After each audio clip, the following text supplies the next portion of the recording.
Hello दोस्तों, मैं हूं प्रयांश बेस्ट सेक्स से और आज आपके समक्ष आया हूं एक और पॉडकास्ट के साथ। इस बार हमारे साथ हैं अवनी शाह, जो एक हेयर स्टाइलिंग एक्सपर्ट हैं और आज हमें हेयर स्ट्रेटनिंग रिलेटेड कुछ क्वेश्चंस के आंसर देंगी।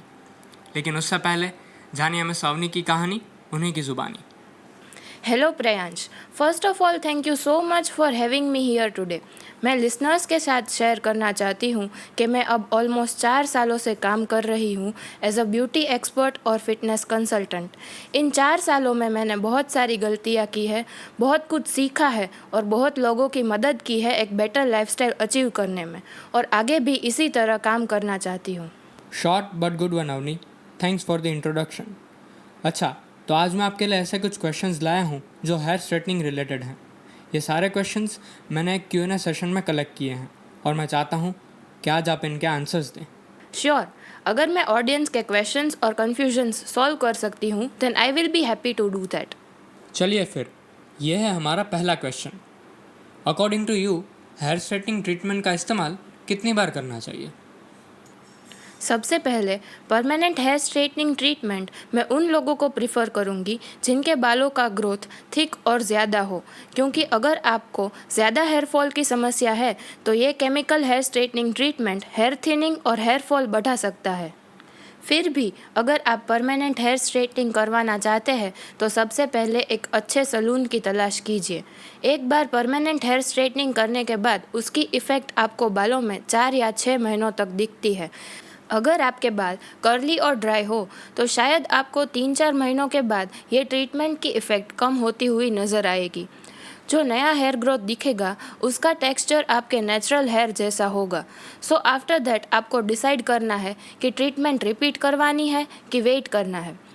You can repeat this treatment every 4 to 6 months depending on your mood. अगर आपको लगता है कि आपका हेयर फॉल ज़्यादा हो रहा है तो आप डिसकंटिन्यू भी कर सकते हैं।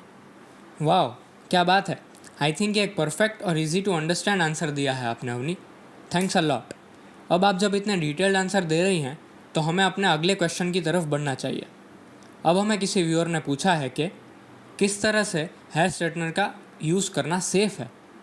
ये तो मेरा कर्तव्य है प्रेयांश, क्योंकि मैं चाहूँगी कि मैंने जो गलतियाँ की है वो और कोई ना करे। मेरे बालों पर कई सारे एक्सपेरिमेंट्स किए हैं मैंने और सीखा भी है, इसीलिए मैं हर क्वेश्चन का आंसर डिटेल में दूंगी। अगर आप अपने बालों को घर पर स्ट्रेट करना चाहते हैं तो एक अच्छा हेयर स्ट्रेटनर खरीदना पड़ेगा।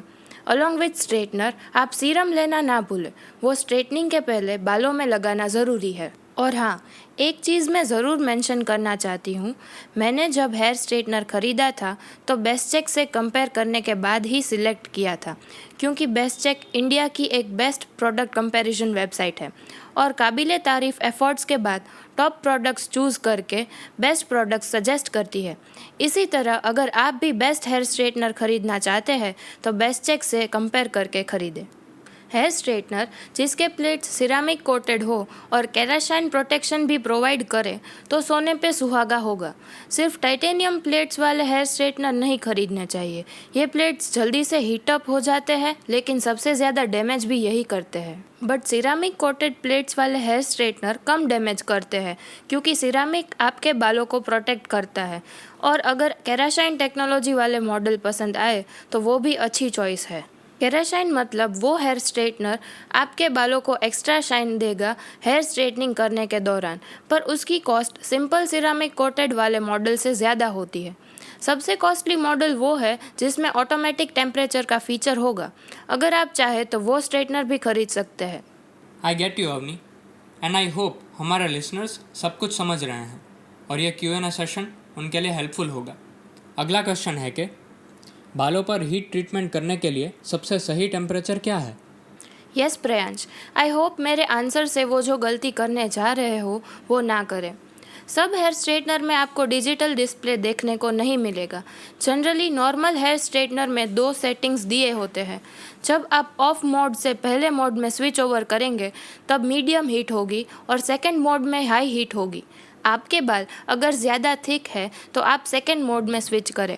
अगर आपके बालों का टेक्सचर वेवी और नॉर्मल है तो फर्स्ट मोड में भी आपके बाल स्ट्रेट हो जाएंगे।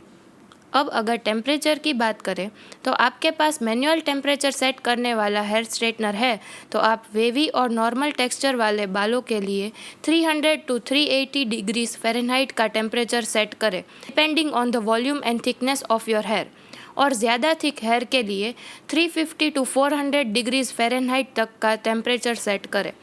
और हाँ, हेयर स्ट्रेट करने से पहले हेयर सीरम लगाना ना भूलें। Great advice Avani, sounds like a pro tip to me. Next question बहुत ही कॉमन है क्योंकि हमें ये बहुत लोगों से सुनने को मिला है, और वो क्वेश्चन है कि बालों को स्ट्रेट करने का सबसे असरदार तरीका क्या है? यस प्रेयांश, ये क्वेश्चन मुझे भी बहुत सारे कस्टमर्स ने पूछा है, so here's what I have to say about it. अगर आप अपने बालों को नेचुरली स्ट्रेट बनाना चाहते हैं तो ये नेक्स्ट टू इम्पॉसिबल है, क्योंकि हम बालों के नेचुरल टेक्सचर को चेंज नहीं कर सकते। पर हाँ, आप अपने बालों को स्मूथ और सिल्की ज़रूर बना सकते हैं। स्मूथनेस बढ़ने से बाल अपने आप स्ट्रेट दिखते हैं। कई सारी ट्रिक्स है बाल को स्ट्रेट करने के लिए, वो भी बिना किसी हीटिंग प्रोडक्ट्स। उसमें से कुछ इफ़ेक्टिव और एक्सेप्शनल ट्रिक्स शेयर करना चाहूँगी, गौर से सुनिएगा। फर्स्ट ऑफ ऑल, आप हेयर मास्क का उपयोग कर सकते हैं। हेयर मास्क वीक में 1 या 2 बार यूज़ करने से आपके बालों में अलग शाइन आ जाएगी, और ज़्यादातर आप हेयर मास्क लगाने से पहले और उसके बाद का डिफरेंस खुद ही फील कर सकते हैं। दूसरी ट्रिक है कोल्ड एयर ब्लो ड्रायर। जी हाँ, ये प्रोडक्ट मार्केट में अवेलेबल है। कोल्ड एयर ब्लो होने से आप अपने बालों को हीट से बचा पाएंगे और स्ट्रेट टेक्सचर भी दे सकते हैं। और एक टिप जो आपके बालों को विदाउट हीट स्ट्रेट कर सकती है वो है you can go for hair straightening products like shampoo, conditioner etcetera. These products make your hair look straighter but its effect stays temporary. Thanks for the amazing solution Avani. आगे बढ़ते हुए हमारे सामने एक सवाल आता है कि अगर गलत तरीके से इस्तेमाल किया जाता है तो क्या केमिकल हेयर स्ट्रेटनिंग ट्रीटमेंट बालों को नुकसान पहुंचा सकती है? जी हाँ, वैसे भी हेयर स्ट्रेटनिंग किसी भी तरीके से किया जाए वो बालों को नुकसान पहुंचाता है, लेकिन अगर आपको सही तरीके से हेयर स्ट्रेट करना आता है तो आप अपने बालों को ज़्यादा नुकसान होने से बचा सकते हैं। केमिकल द्वारा किए गए परमानेंट हेयर स्ट्रेटनिंग में ज़्यादा डैमेज होता है, क्योंकि आपके बालों पर केमिकल और 3-4 बार स्ट्रेटनिंग प्रोसेस करने के बाद उन्हें स्ट्रेट किया जाता है। लेकिन अगर आप घर पर टेम्पररी स्ट्रेटनिंग करते हैं महीने में 1 या 2 बार, तो परमानेंट स्ट्रेटनिंग जितना नुकसान नहीं होता। अब हम बढ़ेंगे लास्ट 2 क्वेश्चंस की तरफ। उनमें से पहला है, क्या ब्लीच्ड और हाइलाइटेड बालों पर हेयर स्ट्रेटनिंग किया जा सकता है? ये क्वेश्चन हाफ एक्सपेक्टेड था, क्योंकि कई सारे कस्टमर्स को दोनों ट्रीटमेंट का शौक होता है। So my dear listeners, please listen to this answer carefully. A big no for this question from my side. मैं ये प्रेफर नहीं करूँगी और ना ही एनकरेज करूँगी कि आप अपने बालों पर ब्लीच, हाइलाइट्स और स्ट्रेटनिंग एक साथ करवाएं। परमानेंट स्ट्रेटनिंग और हाइलाइट्स या ब्लीचिंग, ये सारी ट्रीटमेंट्स में बहुत सारे केमिकल्स का उपयोग होता है। ये ट्रीटमेंट्स एक साथ करवाने से आपके बालों को अनइमेजिनेबल डैमेज होगा। शायद आपके बालों का नेचुरल टेक्सचर कभी वापस नहीं आएगा। सो कोई भी हेयर ट्रीटमेंट करने के बाद इतना ज़रूर याद रखना कि 2-3 वीक्स के बाद दूसरी ट्रीटमेंट करवाना बेहतर रहेगा। अगर आपको स्ट्रेट और हाइलाइटेड बाल दोनों चाहिए तो पहले हेयर स्ट्रेटनिंग कर लेना, और उसके 2 या 3 हफ्तों के बाद जब आपके बाल थोड़े रिलैक्स हो जाए तब हाइलाइट्स कर लेना। पर एक वार्निंग ज़रूर देना चाहूँगी। मैंने अभी जो कहा वो थिक और हेल्दी हेयर को नज़र में रख के कहा है। अगर आपके बाल नेचुरली हेल्दी नहीं है तो पहले अपने हेयर स्टाइलिस्ट को कंसल्ट ज़रूर करना। अगर वो प्रीफर करें तो आप दोनों ट्रीटमेंट अच्छा टाइम गैप रख के कर सकेंगे। Thank you Avani. अब मैं पेश करता हूँ आज का लास्ट क्वेश्चन आपके समक्ष। बालों को कलर हेयर स्ट्रेटनिंग से पहले या बाद में करना चाहिए? थोड़ा सा ट्रिकी क्वेश्चन है, क्योंकि सबका हेयर टेक्सचर अलग होता है। लेकिन हाँ, मैं ये ज़रूर कहना चाहूँगी, अगर आपको दोनों ही ट्रीटमेंट करवानी है तो पहले हेयर स्ट्रेटनिंग करवाएं, क्योंकि हेयर स्ट्रेटनिंग के बाद हेयर कलर करवाना इजी रहता है। जैसे कि मैंने इससे पहले कहा था, after 2-3 weeks of hair straightening आप हेयर कलर करवा सकते हैं। लेकिन हेयर कलर या हाइलाइट्स करने के बाद हेयर स्ट्रेटनिंग करने से आपके बाल ज़्यादा बिगड़ सकते हैं। फिर भी आपके स्टाइलिस्ट को कंसल्ट करने के बाद आपको डिसाइड करना है कि क्या आपके बाल ये ट्रीटमेंट सह पाएंगे या नहीं। This session was amazing, Avni. Thank you so much for answering all the questions the way you did. I hope हमारे listeners को ये सेशन हेल्पफुल होगा। It was my pleasure being here Priyansh, और मैं हमेशा ग्रेटफुल रहूँगी अगर मेरे दिए हुए आंसर से किसी की मदद होती है।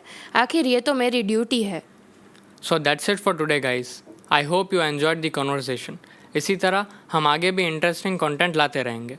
अपडेटेड रहने के लिए आप सोशल मीडिया पर कनेक्टेड रह सकते हैं।